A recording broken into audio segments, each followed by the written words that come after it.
पौष मास की मधुर कहानी, सत्य धर्म की यह है निशानी। 7वें दिन की कथा सुनाई, आस्था का संदेश फैलाए। ओम भास्कराय नमः।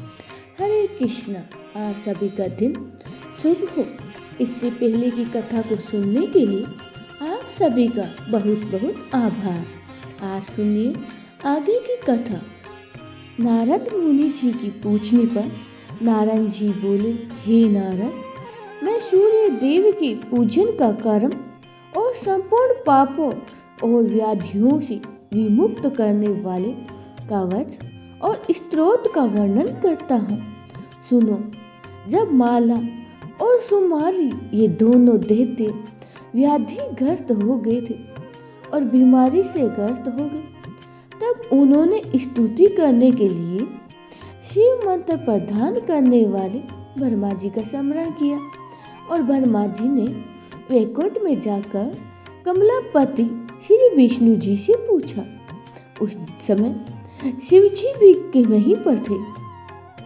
श्री हरि के सिंह निकट विराजमान थे।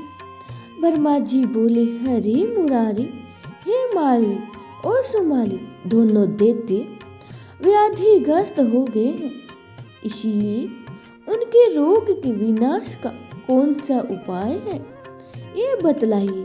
श्री विष्णु जी ने कहा, हे ब्राह्मण, वे दोनों पुष्कर में जाकर वर्ष भर तक मेरे अद्भुत व्याधि हत्ता सूर्य देव की सेवा करें, इससे वे रोग मुक्त हो जाएंगे। शंकर जी ने कहा, जगदीश्वर, उन दोनों को रोग नाशक महात्म सूर्य का स्त्रोत, कवच और मंत्र जो भी कल्पतरु के समान प्रदान कीजिए। ब्राह्मण स्वयं ही श्री हरि तो सर्वे प्रदान करने वाला है और सूर्य रोग नाशक है, जिसका जो जो विषय है उसी उस विषय ये दोनों संपत्ति प्रदान करें। इस प्रकार विष्णु और शिव जी ने अनुमति पाकर ब्रह्मा जी उन दैत्यों के घर गए। तब दैत्यों ने उन्हें प्रणाम करके कुशल समाचार पूछा और बैठने के लिए आसन दिया। उन दोनों दैत्यों का शरीर गल गया था, उसमें से दुर्गंध आ रही थी।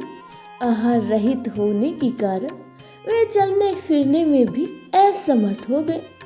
तब स्वयं दयालु ब्रह्मा जी ने उन दोनों से कहा। ब्रह्मा जी बोले, हे दस्यु, तुम दोनों कवच, स्तोत्र और पूजा की विधि का कर्म ग्रहण करके पुष्कर जाओ और वहां विनिर्मल भाव से सूर्य देव का भजन करो। उन दोनों ने कहा, हे ब्राह्मण, किस विधि और किस मंत्र से हम सूर्य देव का भजन करें और उनका स्तोत्र कौन सा है और कवच क्या है, वह सब हमें प्रदान कीजिए। तब ब्रह्मा जी ने कहा, वत्सल, वहाँ ते काल स्नान करके इस मंत्र से भक्ति पूर्वक भास्कर की भली भांति सेवा करने पर तुम लोग निरोग हो जाओगे। वह मंत्र इस प्रकार है, ओम ह्रीं नमो भगवते सूर्याय परमात्माय स्वाहा। इस मंत्र से सावधान तथा सूर्य देव का पूजन करके उन्हें भक्ति पूर्वक 16 दिन उपहार करना चाहिए। ये पूरे वर्ष भर में तक करने से इससे तुम लोग निश्चय ही रोग मुक्त हो जाओगे। पूर्व काल में अहिल्या का हरण करने के कारण गौतम के ऋषि श्राप से जब देवराज इंद्र के शरीर से शस्त्र भंग हो गए थे, उस संकट काल में बृहस्पति जी ने प्रेम पूर्वक पाप युक्त इंद्र को जो कवच दिया था, वही पूर्व सूर्य कवच में तुम लोगों को प्रदान करता हूँ। बृहस्पति जी ने कहा, इंद्र सुनो, मैं उस परम अद्भुत कवच का वर्णन करता हूँ जिसे धारण करके मुनि गण पवित्र होकर भारतवर्ष में जीवन मुक्त हो गए। इस कवच के धारण करने वाले के शनि कट व्याधि भय के मारे उसी प्रकार नहीं जाती है जैसे गरुड़ को देखकर सांप दूर भाग जाते हैं। इससे अपने शिष्य को, जो गुरु भक्त और शुद्ध हो, भालने चाहिए। परंतु जो दूसरों के दुष्ट स्वभाव वाले शिष्य को देता है वह मृत्यु को प्राप्त हो जाता है। इस जगत विलक्षण कवच के प्रजापति ऋषि है। गायत्री छंद और शिव सूर्य देवता है। व्याधि नाश और सौंदर्य के लिए इसका विनियोग किया जाता है। ये सार सर्व रूप कवच तत्काल ही पवित्र करने वाला है और संपूर्ण पापों का नाश करता है। ह्रीं ओम क्रीं शं श्री सूर्याय स्वाहा। मेरे मस्तक की रक्षा करे। उपयुक्त अष्टादक्ष स्वर मंत्र सदा मेरे कपाल को बचाए। ओम ह्रीं ह्रीं स्वं श्री सूर्याय स्वाहा मेरी नासिका को सुरक्षित रखे। सूर्य मेरे नेत्रों की विकट नृत्य करक होठों की और दिनकर दांतों की रक्षा करे। प्रचंड मेरे घंड स्थल का, मार्तंड कानों का, महर स्कंद का और पुष्ट जंघा का सदा ही मेरा पालन करे। रवि मेरे वक्ष स्थल की स्वयं ही सूर्य देव मेरी नाभि की ओर सर्व देव नमस्त कृत्य कंकाल की सदा देख रेख करे। वन्य हाथों को प्रभाव कर पैरों को और सामर्थ्यशाली विभाग करे। मेरे सारे शरीर को निरंतर ही सुरक्षित रखे। वत्सल ये जगत विलक्षण नामक कवच अत्यंत ही मनोहर और त्रिलोकी में परम दुर्लभ है।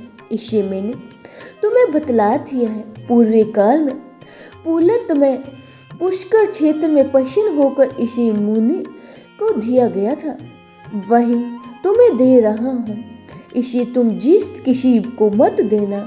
इस कवच की कृपा से तुम्हारा रोग नष्ट हो जाएगा और तुम निरोग और श्री संपन्न हो जाओगे। इससे सैन्य नहीं है।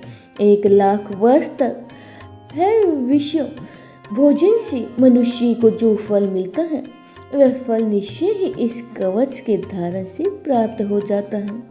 इस कवच को जाने बिना जो मूर्ख सूर्य की भक्ति करता है उसे 10 लाख जप करने पर भी मंत्र सिद्ध नहीं प्राप्त होता है। ब्रह्मा जी ने कहा, वत्सल इस कवच को धारण करके सूर्य देव की स्तुति करने पर तुम लोग रोग मुक्त हो जाओगे, ये निश्चय है। बस मैंने इस श्वेत राज का वर्णन कर दिया है। ये गोपनीय है, गोपनीय से भी गोपनीय है। जो नित्य तीनों काल इसका पाठ करता है वह समस्त व्याधियों से मुक्त हो जाता है। उसकी अंधापन, कोढ़, दरिद्रता, रोग, शोक, भय और कहल कलंक ये सभी विश्व ईश्वरीय श्री सूर्य की कृपा से निश्चय ही नष्ट हो जाते हैं।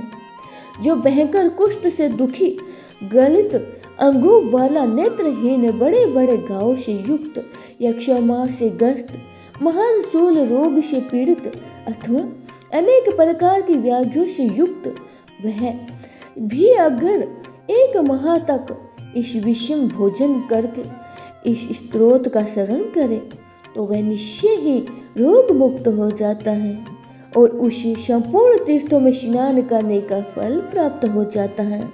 इसमें तनिक भी संदेह नहीं है। इसलिए पुत्रों, तुम लोग शीघ्र ही पुष्कर में जाओ और वहां सूर्य देव का भजन करो। ऐसा कहकर ब्रह्मा जी आनंद पूर्वक अपने भवन को चले गए। इधर वे दोनों दैत्य सूर्य देव की सेवा करके निरोग हो गए। वत्सल नारद, इस प्रकार मैंने तुम्हारे पूछने हुए विघ्नेश्वर के विघ्न का कारण और सर्व विघ्नहर सूर्य कवच और सूर्य स्तोत्र आदि सुना दिया है।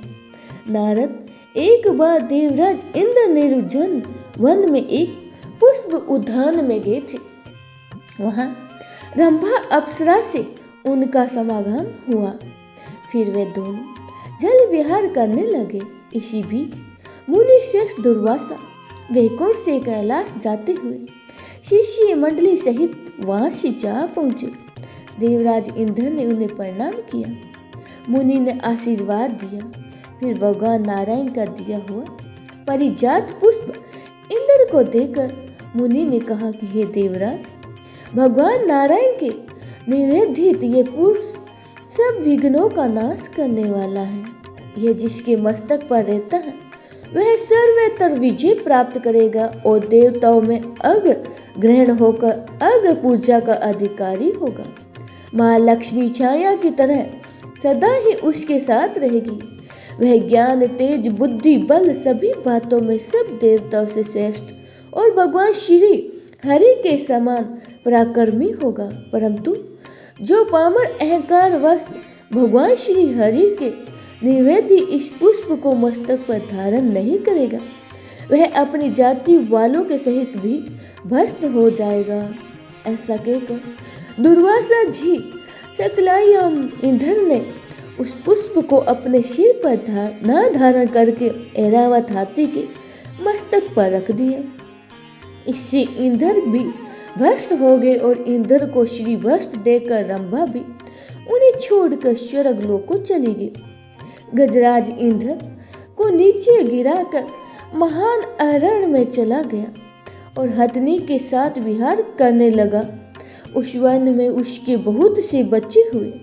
उसी समय श्री हरि ने उस हथनी का ही मस्तक काटकर बालक गणेश जी के सिर पर लगा दिया था। वत्सल, गजमुख के लगाने का प्रसंग तो तुमने सुना है दिया था।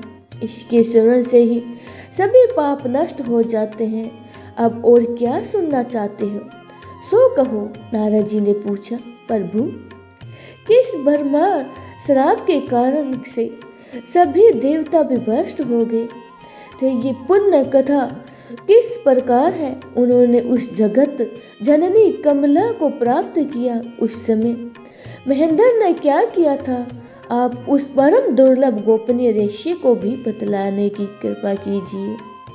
तब श्री नारायण ने कहा, नारद, जिसकी बुद्धि अत्यंत ही मंद हो जाए और श्री हरि से और भगवान से भी भ्रष्ट होने के कारण जिस पर दीनता छाई हुई हो, उसका आनंद नष्ट हो गया हो तथा वह इंद्र, गजेंद्र और रंभा से पराभूत होकर अमरावती में गया।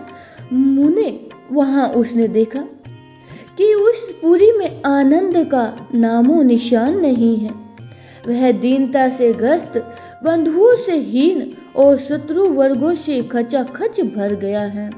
तब दूत के मुख से सारा वार्ता सुनकर वह देव गुरु बृहस्पति जी के घर गया और फिर गुरु तथा देव गणों के साथ वह ब्रह्मा जी की रंभा से जाकर पूछा।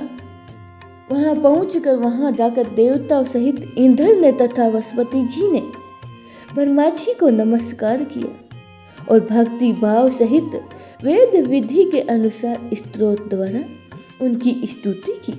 फिर बृहस्पति जी ने प्रजापति ब्राह्मण जी से सारा वृत्तांत कहा सुनाया। उसे सुनकर ब्रह्मा जी के नीचे मुख करके कहा, आरंभ किया कि देवेंद्र, तुम मेरे प्रपौत्र हो और श्री संपन्न होने से सदा ही प्रज्वलित होते रहते हो, किंतु राजन, लक्ष्मी जी के समान सुंदरी सच्ची के पति होने पर भी तुम आचरण भ्रष्ट हो जाते हो और जो आचरण भ्रष्ट होता है उससे लक्ष्मी अथवा यश की प्राप्ति कहाँ से हो सकती है।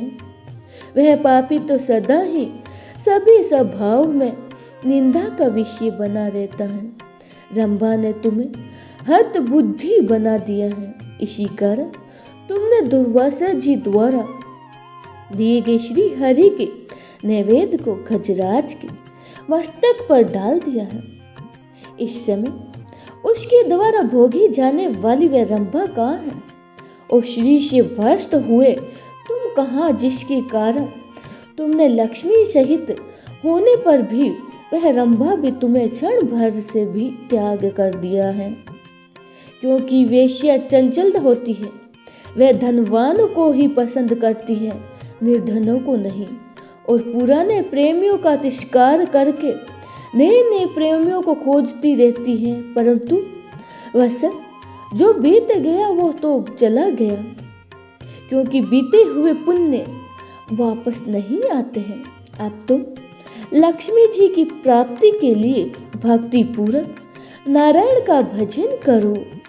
इतना कहकर नारायण परायण भरमाची ने इंद्र को जगत सृष्ट श्री नारायण का स्तोत्र कवच और मंत्र दिया।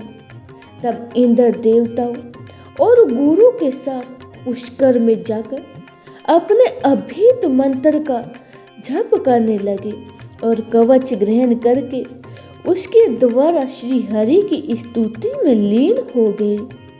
इस प्रकार पुण्यदायक शुभ भारतवर्ष में 1 वर्ष तक निहारा रहकर लक्ष्मी की प्राप्ति हेतु उन्होंने लक्ष्मीपति की सेवा की। तब श्री हरि ने प्रकट होकर देवराज इंद्र को मनवांछित वर और लक्ष्मी जी का स्तोत्र कवच और ऐश्वर्यवर्धक मंत्र प्रदान किया। मैंने यह सब देखकर श्री हरि तो वैकुंठ को चले गए और इंद्र क्षीर सागर पर पहुंचे। वहां उन्होंने कवच धारण कर स्तोत्र द्वारा स्तुति करके लक्ष्मी जी को प्राप्त किया। फिर देवराज इंद्र ने शत्रुओं को जीत कर अमरावती को अपने अधिकार में कर लिया। इस प्रकार सभी देवता एक एक करके अपनी इच्छित स्थान को प्रस्थान कर गए। नारद जी ने पूछा, हरि के अंश से उत्पन्न हुए महाभाग, आपकी कृपा से मैंने गणेश जी का सारा शुभ चरित्र सुन लिया है, किंतु हे ब्राह्मण, श्री हरि ने उस बालक के धड़ पर गजराज के 2 दांतों वाले मुख को जोड़ा था। फिर वह शिशु एक दांत कैसे हो गया है, उसका वह दूसरा दांत कहाँ चला गया, वह प्रसंग भी बतलाने की कृपा कीजिए, क्योंकि आप सर्वज्ञ और कृपालु और भक्तवत्सल हैं। तब श्री नारायण जी ने कहा, देवर्ष नारद को जो कुछ बतलाया है उसका वृत्तांत आप अगले अध्याय में सुनिएगा। तब तक जय श्री कृष्ण, राधे राधे।